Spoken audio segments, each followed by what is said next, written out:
ఏంటి అసలు ఈ స్పైనల్ కార్డ్ ఇంజురీస్ అంటే? సర్వైకల్ అంటే మన మెడ భాగం, థొరాసిక్ ఛాతీ, లంబార్ అంటే నడుము భాగం. ఈ మూడు దగ్గర ఎప్పుడు ఎక్కువ తగులుతుందో అప్పుడే మనకి మేజర్ చేంజెస్ ఉంటాయి.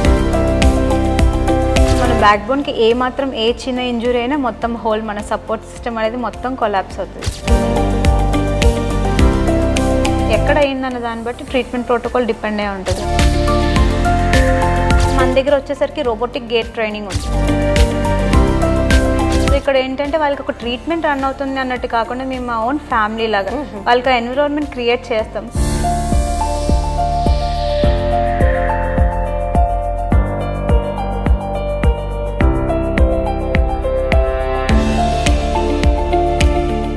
నమస్తే, వెల్కమ్ టు ఐ డ్రీమ్. నేను మీ లక్ష్మి. మనతో పాటు డాక్టర్ షేబా గారు ఉన్నారు, ఆరాన్ రిహాబిలిటేషన్ హాస్పిటల్ నుంచి. నమస్తే మేడం, వెల్కమ్ అండి. లక్ష్మి గారు. సో ఒక రకంగా చెప్పాలంటే వైజాగ్లో ఉన్న ఆరాన్ రిహాబిలిటేషన్ హాస్పిటల్ ఎంతోమందికి ఒక న్యూ లైఫ్ని అయితే ఇస్తుంది, న్యూ హోప్ని క్రియేట్ చేస్తూ ఒక సరికొత్త లైఫ్ని ఇస్తుందని చెప్పాలి. ఎందుకంటే మనం జనరల్గా చూస్తూ ఉంటాం, జెనెటికల్గా అంటే పుట్టుకతో కావచ్చు, లేకపోతే యాక్సిడెంటల్గా కావచ్చు, స్పైనల్ కార్డ్ ఏదైతే ఇంజ్యూరీస్ జరుగుతాయో వాళ్ళు కనీసం నడవలేనటువంటి పరిస్థితికి వచ్చేస్తారు. అలాంటి వాళ్ళలో ఎక్కువ శాతం చిన్నపిల్లల్ని, పెద్దవాళ్ళని అందరినీ మనం ఆల్ ఏజ్ గ్రూప్స్లో చూస్తాం యాక్సిడెంటల్గా ఉన్నటువంటి కేసెస్లో. సో అలాంటి వాళ్ళు ఇక్కడ స్టెప్ ఇన్ అయిన తర్వాత వాళ్ళకే ఆశ్చర్యం వేసేలాగా వాళ్ళ ట్రీట్మెంట్లో వచ్చిన మార్పులు కావచ్చు, వాళ్ళు మళ్ళీ వాళ్ళ పనులు వాళ్ళు చేసుకునేలాగా వచ్చినటువంటి ఆ చేంజెస్ చూసి వాళ్ళే చాలా హ్యాపీ అవుతున్నారు. ఆల్రెడీ మనం అండర్ ట్రీట్మెంట్లో ఉన్న వాళ్ళైతే కొంతమందితో మాట్లాడించడం కూడా జరిగింది. బట్ ఈ స్పైనల్ కార్డ్ ఇంజూరీస్ అంటే ఏంటి, ఏ కండిషన్లో ఇది డ్యామేజ్ అవుతూ ఉంటుంది, ట్రీట్మెంట్ ఎలా ఉంటుంది, ఫిజియో ట్రీట్మెంట్ అనేది ఎలా ఉంటుంది, ఫుల్ డీటెయిల్గా తెలుసుకుందాం. మనతో పాటు శివ గారు ఉన్నారు కాబట్టి డాక్టర్ గారిని అడిగి తెలుసుకుందాం. మేడం, జనరల్గా ఈ స్పైనల్ కార్డ్ ఇంజురీస్ అనేటప్పటికీ వాళ్ళు విపరీతమైన పెయిన్తో ఉంటారు, నడవలేనటువంటి పరిస్థితి. ఇంకా మా పరిస్థితి ఇలానే ఉంటుందా, మనమంతా మునుపట్లాగా అన్ని పనులు చేసుకోలేమా, లాంగ్ జర్నీ చేయకూడదా, ఇలాంటివన్నీ నడుస్తూ ఉంటాయి. జనరల్గా చాలా చాలా డౌట్స్ ఉంటాయి. ఏంటి అసలు ఈ స్పైనల్ కార్డ్ ఇంజురీస్ అంటే? సో మనకి తెలిసిందే స్పైనల్ కార్డ్ అంటే మన బ్యాక్ బోన్. సో మన బ్యాక్ బోన్కి ఏ చిన్న ఇంజురీ అయినా మొత్తం హోల్ మన సపోర్ట్ సిస్టమ్ అనేది మొత్తం కొలాప్స్ అవుతుంది. సో మన బాడీలో చేంజెస్ అంటారా, మన సపోర్ట్ సిస్టమే లేకపోతే అసలు మనం అంటే ఏది ప్రాపర్గా ఉండదు. సో ఎవ్రీథింగ్ డ్యామేజ్ అవుద్ది. స్పైనల్ కార్డ్కి ఏ చిన్న ఇంజురీ అయినా మొత్తం చాలా మేజర్ చేంజెస్ ఉంటాయి. మైనర్ అనేది ఎప్పుడు ఏమీ ఉండదు, ఏదైనా మేజరే జరుగుతుంది. సో మన మూమెంట్ అంతా కూడా మొత్తం మన స్ట్రెంగ్త్ అదే కాబట్టి. సో జనరల్గా కొంతమందిలో ఈ నెక్ దగ్గర పెయిన్ వస్తుంది, కొంతమందికి యాక్సిడెంట్ ఏదైనా అయినప్పుడు ఇక్కడ ఈ పార్ట్ బ్యాక్ సైడ్ దెబ్బలు తగిలాయి అంటారు, అక్కడ డ్యామేజ్ అయింది అంటారు. సో ఏది చూసుకున్నా కూడా మనకి స్పైనల్ కార్డ్కి సంబంధించినటువంటి ట్రీట్మెంట్ అనేది ప్రాపర్గా ఒకే విధంగా ఉంటుందండి. అంటే ఇప్పుడు లైక్ మన స్పైనల్ కార్డ్ ఉంది కదండి, మోస్ట్లీ ఏ రీజన్స్ కంటే 3 రీజన్స్ ఉంటాయి.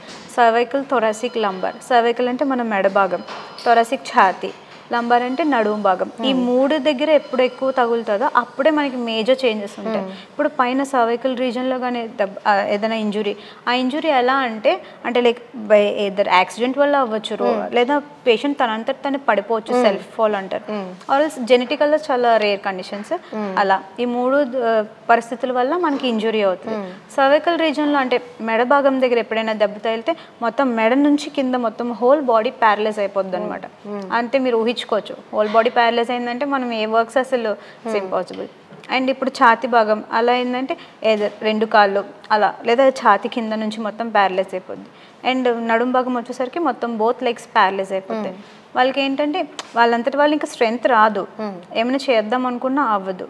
ఆ ఇంజురీస్ అంటే ఏ రీజన్లో అయ్యి అన్న దాన్ని బట్టి ఎక్కడ ఎంత సివియర్గా అయింది, ఎలా వాళ్ళు అంటే ఏది ప్యారలైజ్ అయిందని డిపెండ్ అయి ఉంటుంది. ఇట్ డిపెండ్స్ అనమాట. ఎస్ మేడం, ఇప్పుడు ఎక్కువగా మనం రోడ్ యాక్సిడెంట్స్లో చూస్తే ఈ తరహా కేసులు చాలా ఎక్కువ కనపడుతూ ఉంటాయి.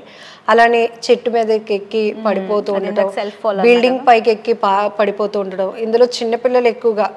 సో ఆల్ ఏజ్, ఏ ఏజ్ గ్రూప్ చూసినా కూడా ఈ స్పైనల్ కార్డ్ ఇంజురీస్ అనేది కనపడుతూ ఉంటాయి కదా.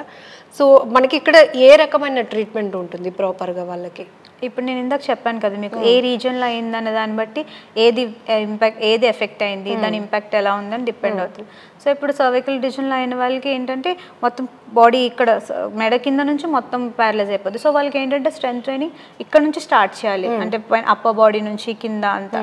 అదే ఓన్లీ ఇక్కడ లంబార్ అయితే 2 కాళ్ళు, సో వాళ్ళకి ఓన్లీ లెగ్ స్ట్రెంగ్ చేయాలి, దాంతో పాటుగా పైది కూడా మనం స్ట్రెంగ్ చేయాలి. ఇది కంప్లీట్ మూమెంట్ లేదు, సో దీన్ని మూమెంట్ రప్పిస్తూ పైదాన్ని స్ట్రెంగ్ చేయాలి, అలా అనమాట. ఎక్కడ అయిందన్న దాన్ని బట్టి ట్రీట్మెంట్ ప్రోటోకాల్ డిపెండ్ అయి ఉంటుంది. ఓకే, సో మన ఆరాన్గా వచ్చేటప్పటికి చాలా మంది చెప్తున్నారు ఇక్కడ హై అండ్ ఎక్విప్మెంట్ ఉంది మేడం, అండ్ డాక్టర్స్ ఎలాగో స్టాఫ్ కూడా అంతే బాగా లవబుల్గా ట్రీట్ చేస్తారు. అంటే మనం ఏదో పేషెంట్ లాగా కాదు, కానీ వీళ్ళు ఎంత బేగా రికవర్ అయితే బాగుంటుంది అనేటట్టు ఆ కోణంలో ఎక్కువగా ఉంటుంది అని. సో మీరు చెప్పండి, జనరల్గా ఇక్కడికి స్టెప్ ఇన్ అయిన వాళ్ళు నిజంగా లైఫ్ మీద హోప్స్ పోతాయి. ఎందుకంటే నడవలేని సిచ్యువేషన్ ఒకటైతే, కొంతమంది మెడ భాగంలో తగిలినప్పుడు ఇంకా వాళ్ళ బాడీలో ఆ మార్పుని వాళ్ళు అసలు డైజెస్ట్ చేసుకోలేరు. కొంత అడ్వాన్స్గా వెళ్తే కనుక మన పెళ్ళికి పనికొస్తామో లేదో ఇట్లాంటివి కూడా నడిచే గతంలో కూడా కాన్ఫిడెన్స్ పోతుంది. సో ఇక్కడ ఏ టైప్ ఆఫ్ అంటే ఎక్విప్మెంట్తో థెరపీస్ ఉంటాయి? యాక్చువల్లీ ఇక్కడ చూసుకుంటే manual therapy, electrotherapy along with మిగిలినవన్నీ మేము చేస్తాం. అంటే పేషెంట్ ఇప్పుడు ఆ ఉన్న కండిషన్ నుంచి మళ్ళీ నార్మల్ బ్యాక్ అవ్వడానికి తనకి ఏదైతే యూస్ఫుల్లో ఏదైతే అవసరమో అవన్నీ మేము ఇక్కడ ఒక ప్రోటోకాల్లో ప్రిపేర్ చేసుకుని, అంటే ఒకే రోజు అంటే ఒక డే 1 నుంచే మనం ఆ ప్రోగ్రెస్ని తీసుకురాలేం. సో ఈ డేలో ఇంత ప్రోగ్రెస్ వచ్చింది, సో దీన్ని నెక్స్ట్ ఏం చేస్తే ఇంకా ప్రోగ్రెస్ అవుద్ది, సో దీన్ని నెక్స్ట్ ఇంకా ఏం చేస్తే ఆ లాస్ట్ నార్మల్ అవుతారు అన్న దాన్ని బట్టి మేము డే బై డే ప్రోటోకాల్ మార్చుకుంటూ పేషెంట్కి ఏది నీడో దాన్ని బట్టి మేము గో త్రూ అవుతాం. మాన్యువల్ థెరపీకి వచ్చేసరికి బెడ్ యాక్టివిటీస్, అంటే పేషెంట్ బెడ్ మీద ఏమేమి చేయించాలి, తను చేయలేకపోతే మేము అసిస్టెన్స్ ఇస్తాం, తను చేయగలిగితే తనకి సపోర్ట్ తగ్గించి అప్పుడు తన చేతే చేయించేలా చేస్తాం. అండ్ పేషెంట్ బెడ్ మీద నుంచి బయటికి వాకర్తో సాయంతోనో లేదా విత్ థెరపిస్ట్ సాయంతోనో ఎలా అయితే వాకింగ్ చేయించడం అలా అన్నీ చేయిస్తాం. అండ్ ఎలక్ట్రోథెరపీ వచ్చేసరికి నేను చెప్పినట్టు నర్వ్, అంటే ఇప్పుడు వాళ్ళకి నర్వ్స్ కూడా ఇంపాక్ట్ అవుతాయి. ఇప్పుడు స్పైనల్ కూడా అక్కడ పాస్ అయ్యే నర్వ్స్ ఎప్పుడైతే కంప్రెషన్ అలా ఉంటాయి, అది అయినప్పుడు అవి ఇంకా వాటి మూమెంట్ ఏమి ఉండదు, ఆ నర్వ్ పాస్ అయ్యేదానికి ఏది మూమెంట్ ఉండదు, దానికి మనం నర్వ్ స్టిమ్యులేషన్ అని చేస్తాం, ఎలక్ట్రోథెరపీ అంటారు. ఒకవేళ మజిల్కి స్ట్రెంగ్తన్ కావాలంటే మజిల్ స్ట్రెంగ్, సో ఏది అవసరమో అది ఎలక్ట్రోథెరపీలో అది కూడా చేస్తాం ట్రీట్మెంట్ సెషన్లో. అండ్ మన దగ్గర వచ్చేసరికి రోబోటిక్ గేట్ ట్రైనింగ్ ఉంది, అది ఎక్కడా లేదు. ఆ గేట్ ట్రైనింగ్ ఏంటంటే వాళ్ళు ఎవరి హెల్ప్ లేకుండా వాళ్ళంతటా వాళ్ళే మెషిన్ సహాయంతో వాళ్ళు నడవగలరు, గేట్ ట్రైనింగ్ అనమాట. సో ఇంకా రైమో అని అంటే చాలా రోబోటిక్ మిషన్స్ మన దగ్గర అవైలబుల్గా ఉన్నాయి. అవి ఏంటంటే హై అండ్ అనమాట, పేషెంట్ వాళ్ళంతటా వాళ్ళే చేసుకోగలరు, వాళ్ళు మళ్ళీ బ్యాక్ రావడానికి అవి చాలా యూస్ఫుల్. ఓకే, సో అంటే మాన్యువల్గా కన్నా ఈ ఎక్విప్మెంట్తో ఎలక్ట్రాల్ మీరు చెప్పినట్టు ట్రీట్మెంట్ వల్ల అడ్వాన్స్డ్గా వాళ్ళు ఇంకొంచెం అంటే నేను ఇంకెవరితో డిపెండ్గా కాకుండా నా అంతా నేను చేసుకుంటున్నాను అని ఒక కాన్ఫిడెన్స్ వస్తుంది కదా. ఎస్, అంటే ఇప్పుడు మనకు తెలిసింది ఇప్పుడు డే బై డేకి ఒక్కొక్క ఇన్వెన్షన్ పెరుగుతూనే ఉంటుంది, టెక్నాలజీ చాలా ముందుకెళ్తుంది, ప్రపంచమే ముందుకెళ్ళిపోతుంది. సో వాటన్నిటిని మన థెరపీకి అది ఎలా యూస్ఫుల్, పేషెంట్కి ఎలా అప్లై చేస్తే అది పేషెంట్ మీద ఇంపాక్ట్ ఉంటుంది, రికవరీ ఫాస్ట్గా వస్తుంది అన్న దాన్ని బేస్ చేసుకొని మేము ఆ మిషన్స్ ఇక్కడ ట్రై చేస్తున్నాం. ఓకే, సో చిన్నపిల్లల్ని కూడా చూస్తుంటాం, ఏదో చిన్న చిన్న ఆటలు ఆడుతూనే వెళ్ళి పడిపోతూ ఉంటారు, కానీ పెద్ద గాయమే జరుగుతుంటుంది, అందులోనూ స్పైన్కి జరిగితే కనుక చాలా ఇబ్బంది. సో పిల్లల విషయంలో చాలా సెన్సిటివ్గా ఉంటుంది కదా, ట్రీట్మెంట్ వాళ్ళకి ఎట్లా ఉంటుంది? పిల్లలకి అంటే ఇప్పుడు వాళ్ళు ఇక్కడ ఎలా ఫీల్ అవుతారంటే, పిల్లలు యూజువల్లీ బయట ఇంటి నుంచి బయటికి రావడమే చాలా కష్టంగా, ఏదో పక్కదే వేరే దానికి వచ్చేసాం, హాస్పిటల్కి రావడానికి కూడా మారం చేస్తారు, వాళ్ళు ఇష్టపడరు. సో ఇక్కడ ఏంటంటే వాళ్ళకి ఒక ట్రీట్మెంట్ రన్ అవుతుంది అన్నట్టు కాకుండా మేము మా ఓన్ ఫ్యామిలీ లాగా వాళ్ళకి ఎన్విరాన్మెంట్ క్రియేట్ చేస్తాం. సో అది మాకు హ్యాపీగా ఉంటుంది, పేషెంట్కి కూడా ఒక హోమ్ ఫీల్. జస్ట్ నేను ఒక అబ్బాయితో మాట్లాడించాను, తను చెప్తున్నారు నాకు రోడ్ యాక్సిడెంట్ అయింది మేడం అని.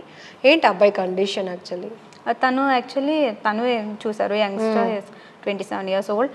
తను వాళ్ళ ఫ్రెండ్స్తో వెళ్తున్నప్పుడు లైక్ బైక్ యాక్సిడెంట్, తనకి తెలియకుండానే ఎలా పడిపోయారంటే తనకి ఈవెన్ గుర్తు కూడా లేదు, అంటే ఫాల్ ఎలా జరిగింది, ఎవరో అక్కడ నియర్ బై రోడ్ మీద వెళ్ళే వాళ్ళు అడ్మిట్ చేశారని చెప్పారు. So he was completely paralysed legs అనమాట, 2 legs తను నడవలేరు.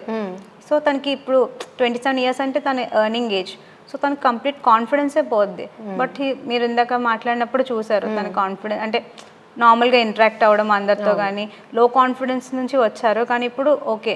అంటే ఇక్కడ ఇట్ డిపెండ్స్ అండి, ఎన్విరాన్మెంట్ బట్టి కూడా మనకి చాలా చేంజెస్ ఉంటాయి.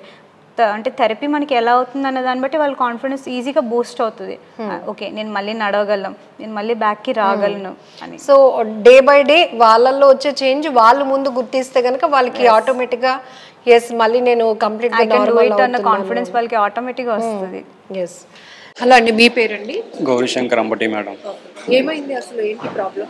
బైక్తో సెల్ఫ్ ఫాలింగ్ అయిపోయింది మేడం. స్పైనల్ కార్డ్ ఇంజరీ అయింది. లంబర్ లెవెల్లో L1 వెడ్జ్ కంప్రెషన్ అయిపోయింది. అప్పటి నుంచి 2 legs ప్యారలైజ్ అయిపోయాయి మేడం. ఇప్పుడు ఎలా ఉందండి? ఆర్ఆన్లో ఇప్పుడు ట్రీట్మెంట్ ఎలా ఉంది? ట్రీట్మెంట్ చాలా బాగుందండి. స్టాఫ్ కూడా కొంచెం ఫ్రెండ్లీగా ఉంటారు. బాగా చేస్తున్నారు మేడం ఇప్పుడు ట్రీట్మెంట్. ఎప్పుడైంది మీకు యాక్సిడెంట్? 8 months అవుతుంది మేడం. March 11th. సో అప్పుడు కంప్లీట్గా మీరు నడవలేని నడవలేని సిచ్యువేషన్లో ఉన్నాను మేడం. ఇప్పుడు కొంచెం వాక్ చేయడానికి ట్రై చేస్తున్నాను. సో లెగ్స్ మూవ్మెంట్ కానీ మీరు మీ అంతా మీరు కొన్ని యాక్టివిటీస్ చేసుకోగలుగుతున్నారు? స్లీపింగ్ పొజిషన్ టు ఇంకా సిట్టింగ్ పొజిషన్ వరకు వచ్చాను మేడం. కొంచెం మూమెంట్స్ అవి కూడా వచ్చేలా కనిపిస్తున్నాయి ఇక్కడికి వచ్చాక. జనరల్గా ఇట్లాంటివి ఏదైనా అయినప్పుడు ఒక్కసారిగా ఫ్యామిలీ కూడా అప్సెట్ అయిపోతారు. మన వాడు అలా బెడ్కి పరిమితం అయ్యారు అన్నప్పుడు మనతో మన ఫ్యామిలీ కూడా రోడ్డుకు వచ్చేసే పొజిషన్ వరకు వచ్చేసాం మేడం. మేమైతే ఇప్పుడు చాలా ఇబ్బందులు అయితే ఫేస్ చేస్తాం దీని నుంచి. ఇంకా ఫైనాన్షియల్గా స్ట్రగుల్స్ ఎక్కువ అవుతున్నాయి మేడం.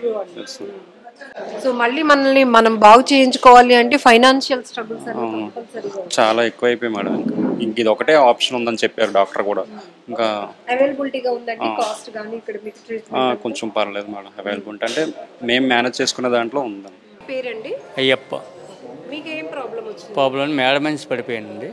పడిపోయిన వెంటనే మెడికవర్ హాస్పిటల్ తీసుకెళ్తే ఆపరేషన్ చేశారండి. కాలు చేతులు కూడా రాలేదు. ఇక్కడ రాను హాస్పిటల్కి తీసుకొచ్చిన తర్వాత అంతా బాగానే ఉన్నాయి. కాలు చేతులు కూడా బాగా ఆడుతున్నాయి. నా అంతలానే వాకర పట్టుకొని వెళ్ళిపోతాను. ఇక్కడ సంధు సారు అని డాక్టర్ గారు కూడా బాగా మాకు హెల్పింగ్ చేశారండి. ఇప్పుడు ప్రస్తుతానికి మీ నాయంతలాను లేచి చేయగలుగుతాను. ఓకే, రికవరీ బాగా అయిందండి. ముందు ఎందుకు అలా మీకు యాక్సిడెంట్గా ఎలా పడిపోయారు? మేడం మామూలు ఆటోమేటిక్గా కాలు జారిపోయి పడిపోయాను. అక్కడ ఆపరేషన్ అయిందండి మెడగా. ఇప్పుడు అంతా రేట్ అంతా బాగా అంతా బాగానే చూస్తాం. బాయ్స్ ఏంటి లేడీస్ ఏంటి అందరూ బాగానే చూసుకుంటాను. డాక్టర్లు కూడా బాగా చూసుకుంటాను. మేనేజ్మెంట్ కూడా బాగా మమ్మల్ని రెస్పాన్సిబుల్ ఇస్తుందండి. ఏదైనా అది ఇస్తాను. అనుకోలేదండి అప్పుడు. మేము అసలు ఓపిక లేదు. ఇంత బేగా వస్తానని మేము కూడా ఊహించలేదు సార్.